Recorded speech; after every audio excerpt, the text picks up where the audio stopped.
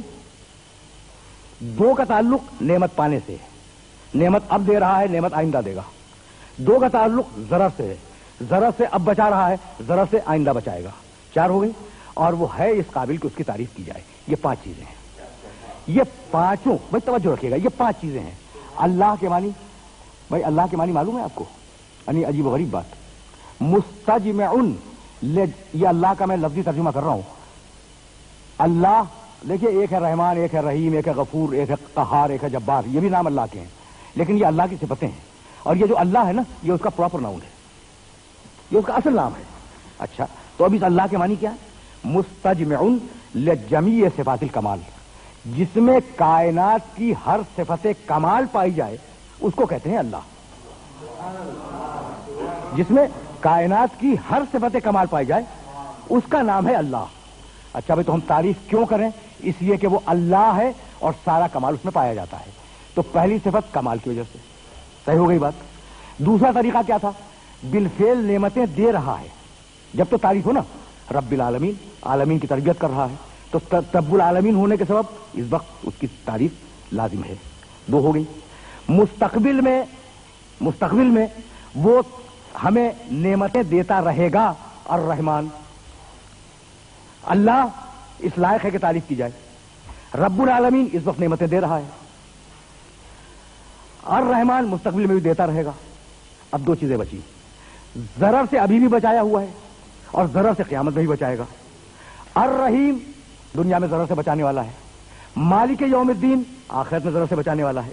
تو جب یہ 5 صفتیں جمع ہو گئیں، جب پروردگار نے آواز دی الحمدللہ رب العالمین، کوئی حمد اللہ کے علاوہ کسی اور کے لیے سزاوار نہیں ہے. یہ بڑے دقیق مسائل تھے اور میں نے کوشش یہ کی کہ بڑی آسانی کے ساتھ آپ کی خدمت میں پیش کروں. اچھا، ساری جتنی بھی تعریفیں ہیں وہ مخصوص ہیں اس اللہ کے لیے جو عالمین کا پروردگار ہے. یہ بات تو طے ہو گئی نا. تو کیا ہم اچھے پھول کی تعریف نہ کریں؟ خوبصورت سا پھول، اچھا بہتا ہوا دریا، گھاس سبزہ، باغ بیل بوٹے، اچھی صورتیں میں تعریف تو ہوتی ہیں. اچھی گفتگو، اچھا شعر، کسی چیز کی تعریف نہیں ہوتی. اور پروردگار عالم یہ فرماتا ہے الحمدللہ رب العالمین. ساری تعریفیں مخصوص ہیں، ساری تعریفیں مخصوص ہیں اس اللہ کے لیے جو عالمین کا پروردگار ہے. تو جب ساری تعریفیں اللہ کے لیے مخصوص ہیں تو جناب آپ کسی کی خطابت کی یا کسی کی شاعری کی تعریف کیسے کر سکتے ہیں؟ ہے نا قابل غور بات.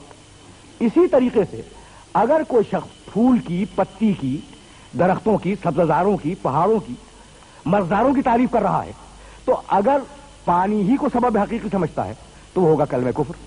اور اگر یہ سوچ کے کہے گا کہ یہ میرے اللہ کا باغ ہے، یہ میرے اللہ کے کھلائے ہوئے پھول ہیں، یہ بیل بوٹے میرے اللہ کے بنائے ہوئے ہیں، یہ بارش میرے اللہ کی برسائی ہوئی ہے، یہ زمین میرے اللہ کی ہے، اور اس زمین نے جو اپنے سینے کو چیرا ہے وہ میرے اللہ کے حکم سے چیرا ہے، تو یہی تعریف در حقیقت خداوند عالم کی تعریف ہوگی. وآخر دعوانا ان الحمدللہ رب العالمین. اعوذ